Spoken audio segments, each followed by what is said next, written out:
Hey everybody, Eric Dorward with the Spartan Rocketry Club back again, quite quickly, to actually apply the waterslide decals. And I guess we'll find out if they truly are waterslide decals like really soon. So here again is the sticker page, that, at least what I thought was the sticker page.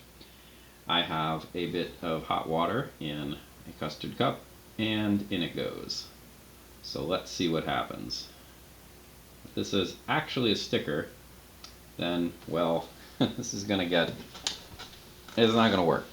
Anyway, there are two of these United States decals. They're going to go kind of midway up, up the rocket here. And unfortunately, there is a minor problem with that, and that is that my yellow fin is right here, and so I'm matching the way that the model is shown in the box art. Well, the other side is the launch lug, which is a problem.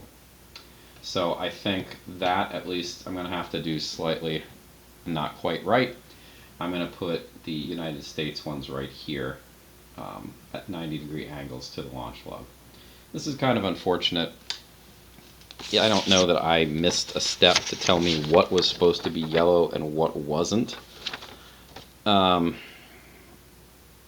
Yeah, this is liable to happen if, I guess be careful. So you want the one with the yellow fin, I guess, to be right next to the launch lug. No, that wouldn't do it. You would want it, I don't know, this one right here. So mine is off by 90 degrees.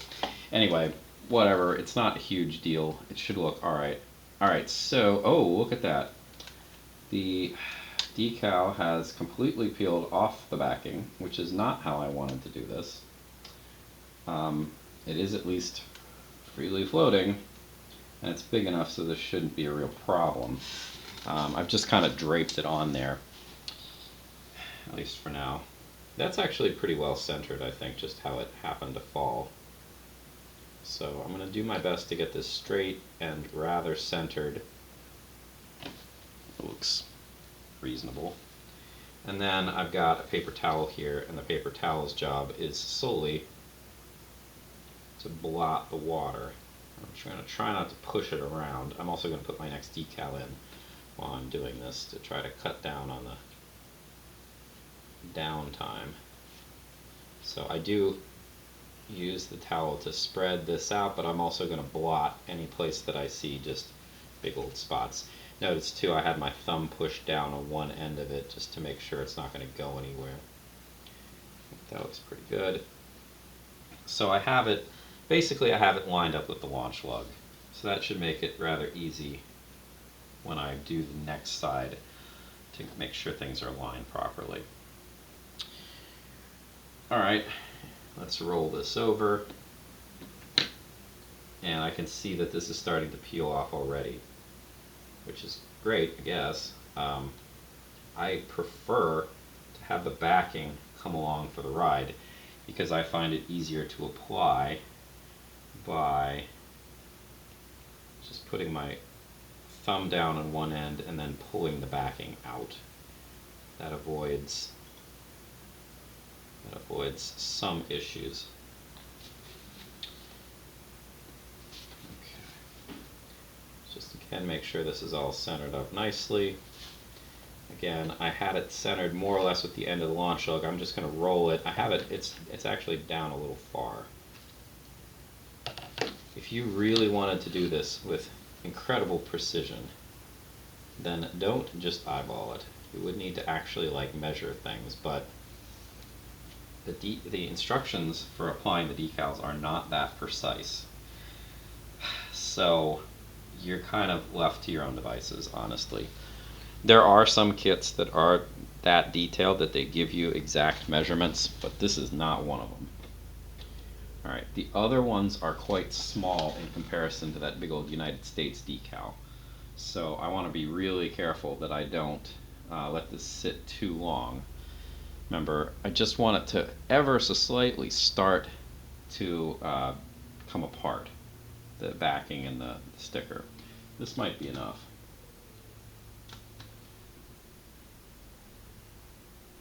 Yeah, that's pretty good. So when it's it still has some give.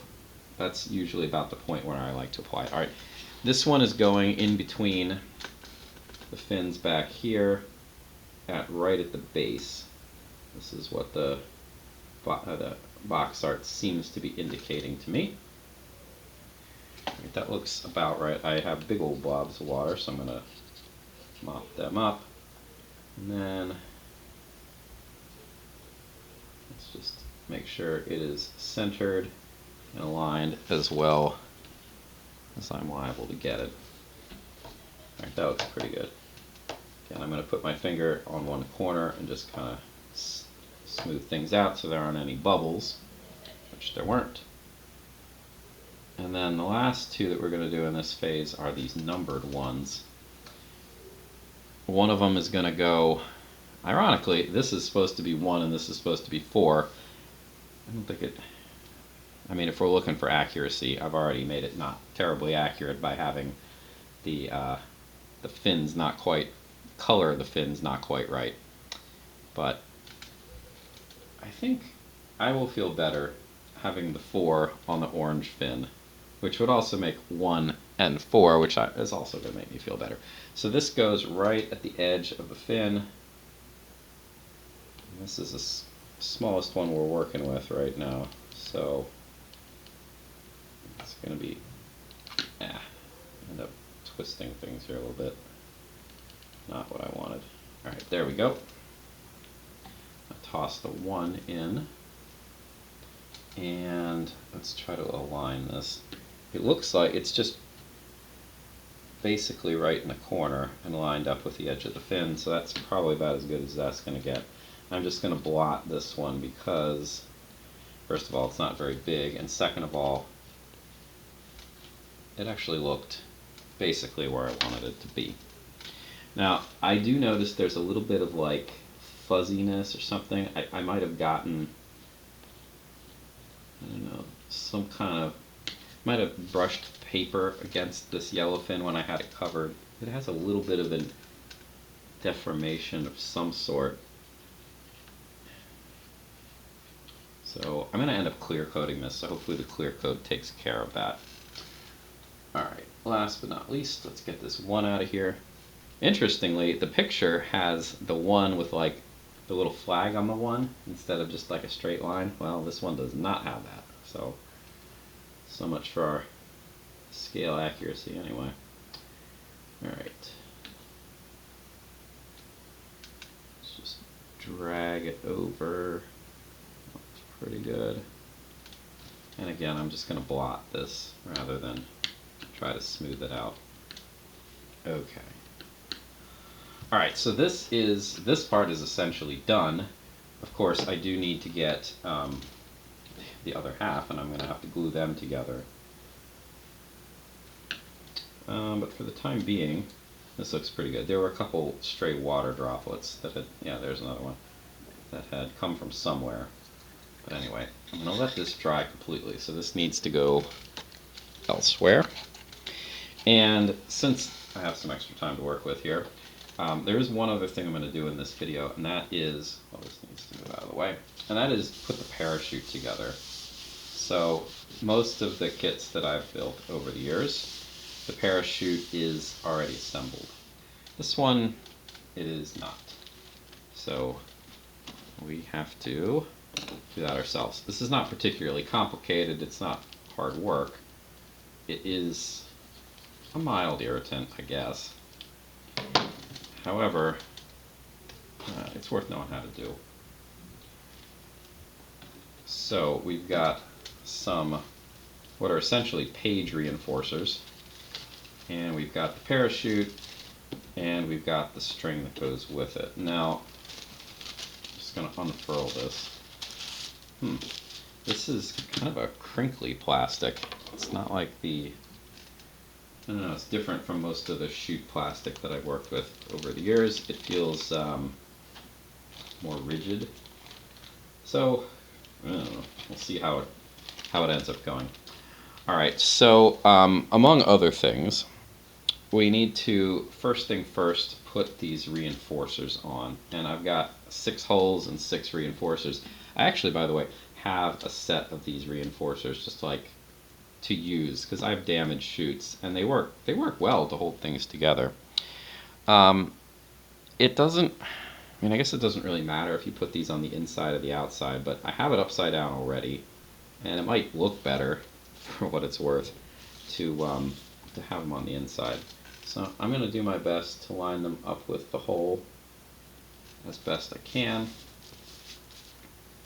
and just slap them on here. And if they don't perfectly line up with the hole, it's not going to be a big deal. They're just to prevent the parachute from ripping itself to pieces, which is definitely something to be avoided. Specifically, the shock or the shroud lines of the parachute, because they can definitely tear through plastic if you give them the opportunity. You certainly don't want that.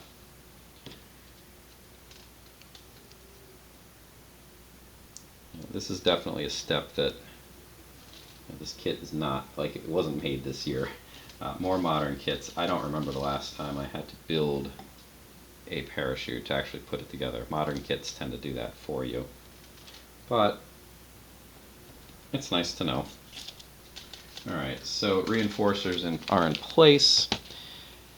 You do get some choice sometimes in how you're going to put the shroud lines together, but in this one I think we're going to be somewhat limited in our options because all the shroud lines are the same length. We'll see how long they are and then we'll make some decisions. So the typical Estes chutes that come with kits these days, they have lines going at the top. Let's have a little more room here. So that the tops connect, the bottoms connect, the bottoms connect, and then there's one line that goes across the whole way. This, I don't know if it's better or not, but it does, it avoids a tangle, a potential twist, which is kind of nice. However, this one, let's just see how long the shroud lines are. I mean, they're all the same length, I can tell that. This one, that's a little short to go the whole way across. So instead, we're going to have to do pair and a pair and a pair like this. Overall, I mean, this is not complicated work. All you need to do is stick the string through and then tie yourself a knot and then do it again. And that's all the stronger the knot needs to be. This is actually fairly, I was concerned about this because again, this is not, it's kind of a vintage kit that was sitting around for a while. Sometimes the shroud lines, especially if they are quite thin or rather soft, they won't be durable having sat around this long. But that doesn't seem to be the case for this kit. This is kite line. That's pretty good. Alright, so that's one.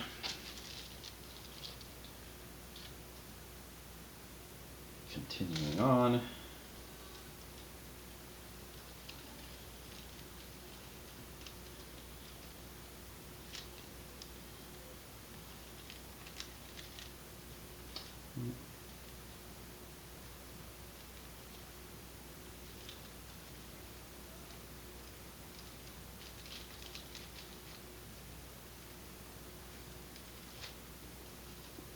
Go.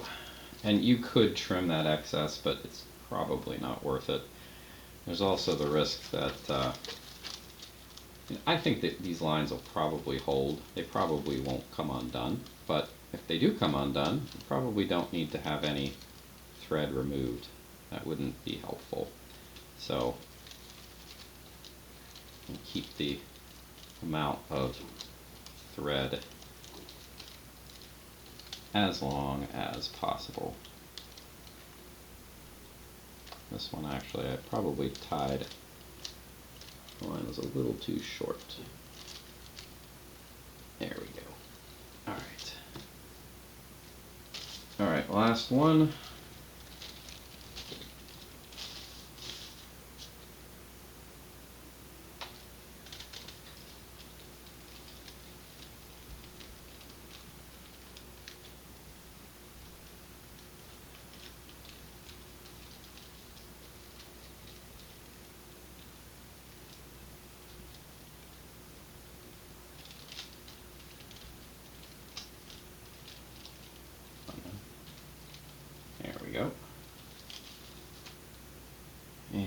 last but not least,